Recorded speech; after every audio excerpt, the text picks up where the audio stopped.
This last week, I was spending time with a group of adults at Holy Cross, and I asked them all to talk about the most disappointing Christmas present they'd ever gotten.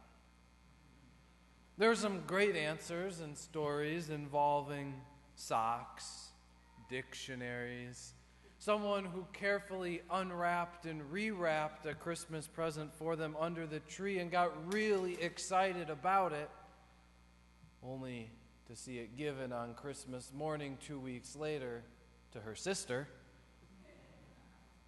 But one of the stories really stuck out to me because one person just that day had logged into their computer and had seen an email that contained the information about the gift her husband had picked out for her for Christmas.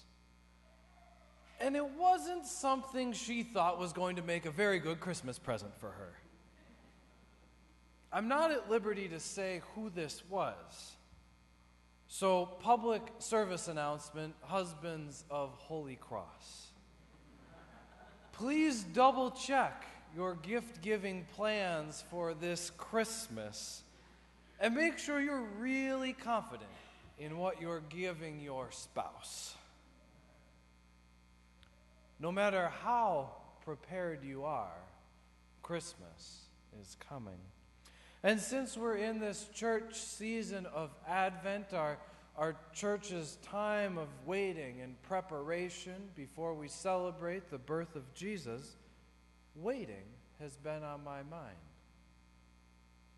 I wonder what you're waiting for this very moment. And I don't mean just waiting for the sermon to be over. First of all, I've just begun, so you know it's going to be a few minutes longer. And second, I want you to think about the question in a deeper way than that. I mean, waiting in the sense of what is your soul waiting for? Do you yearn for Christmas break so that you can get a break from school? Are you waiting for a procedure or for test results? Do you want to turn 16 so you can finally drive? Are you waiting for the joy of giving or receiving Christmas presents, or waiting for time to pass, or waiting for kids to visit or a check to clear? Are you waiting for the hungry to be fed or the homeless to be housed?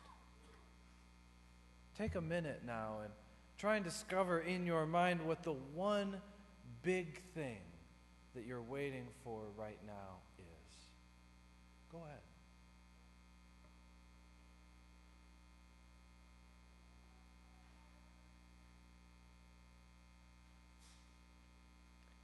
I think it must be part of human nature that we all have one big thing we're waiting for, and that when we finish waiting for this thing, we'll go on to the next thing, and that what we're waiting for, I think, becomes the thing we're most focused on. Can you ever remember a time when you weren't waiting? I know I can trace a lot of my life through the things that I was waiting for. Waiting to drive, waiting for college admission letters, waiting for the end of finals week, waiting for test results from people I love, waiting for a job, waiting for a phone call, waiting to find out where in the country I'd be assigned, waiting for John Henry to go to sleep. Does this pattern of waiting sound familiar to anyone else? This time of year, it seems like waiting is even harder than normal.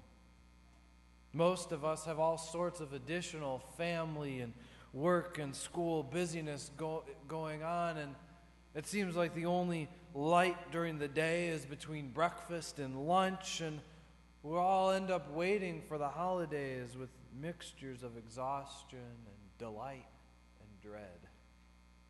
So how should we handle all this waiting? I think the first question to ask is, are we waiting for the right thing? I don't mean that you shouldn't be waiting for what you're waiting for, but if you could take a step back, what would you want to be waiting for this morning? What would you like to be focusing your attention on? What would you like to be anticipating? And is that different than what you're waiting on right now? I'd suggest that what we're waiting for defines us, because our whole consciousness becomes focused on that one thing, unable to pay attention or feel invested in anything else. Because of that, what we decide we're waiting for has a big impact on how we live our lives. Our whole scripture passage is a prophecy about a coming servant of God to the prophet Isaiah. And so in addition to waiting for this servant, it shows us what God is waiting for. Here is my servant whom I uphold, my chosen in whom my soul delights. I have put my spirit upon him. He will bring forth justice to the nations. He will not cry or lift up his voice or make it heard in the street.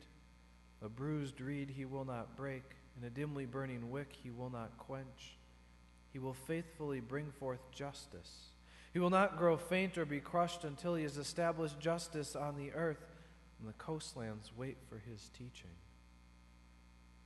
Justice for our world is the theme of this passage, the theme of what God is waiting for. We all have these things that we're waiting for and hoping for in our life, but this passage nudges us to ask the question, how do God's priorities for our world fit what we're waiting for? I think that's an especially important question this December, as there are so many different things shouting loudly at us for our attention. Our own illnesses and anxieties and worries, the well-being of our families and friends. We're told about the necessity of a strong shopping season for the good of our national economy, terrorism and violence around the world. And sometimes in the midst of all this noise, it seems like we can't wait for anything else than what's just right in front of our nose. But we do have some measure of control over what we wait for. And if we're careful and patient, even in a busy time or a time of crisis, we can wait for something that's bigger than just ourselves, something that points to God's goodness in our world. Here's an example.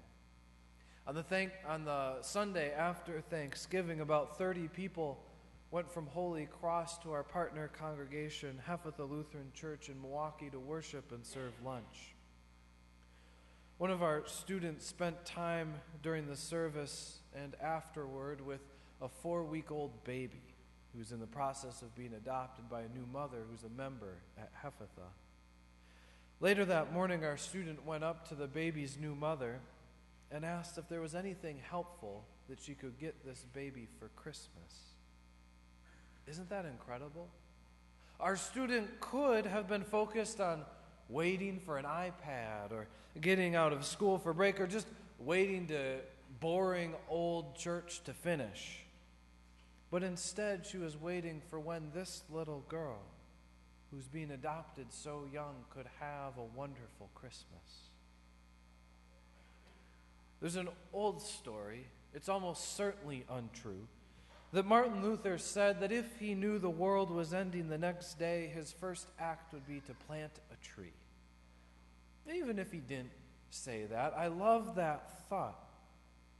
Because planting a tree in the face of the end of the world is kind of a silly act on the face of it. There's no logical reason to plant a long-growing seed when time is short, right?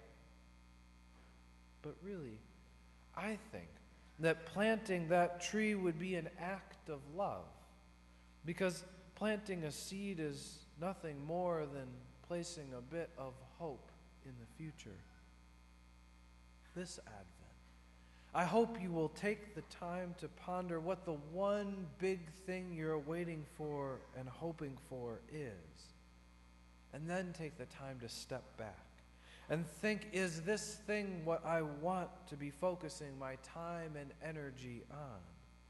Is this thing I'm waiting for worth my life?